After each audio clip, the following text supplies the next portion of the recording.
साल 1980 उत्तर प्रदेश में घने जंगलों से घिरे नदी के किनारे बसे एक छोटे से शहर हरिपुर में कुछ ऐसा चल रहा था जो किसी भी इंसान की समझ से परे था। अमावस की रात थी। जगदीश नाम का एक लकड़हारा देर रात ही लकड़ियां काटने हरिपुर के जंगलों के लिए निकल गया था।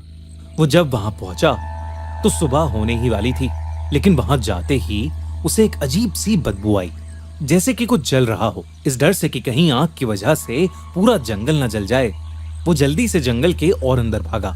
जैसे जैसे वो स्मेल के पास जा रहा था, उसे ऐसा लग रहा था कि जैसे जंगल में कोई उसका पीछा कर रहा है। उसने कई बार चिल्लाकर पूछा कि वहां कौन है, पर उसे कोई जवाब नहीं मिला।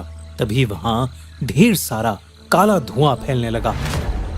उस धुएं में जगदीश को एक औरत दिखी जिसने काली साड़ी पहनी थी।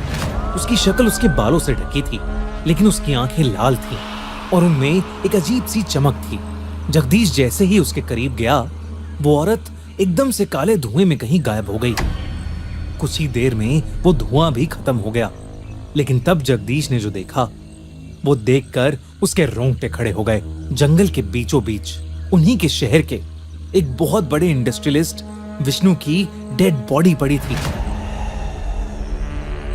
उसका धड़ यानी शरीर का ऊपरी हिस्सा गायब था। बस उसका सर, पैर और हाथ बचे थे जो किसी ने दूसरे से सिल दिए थे,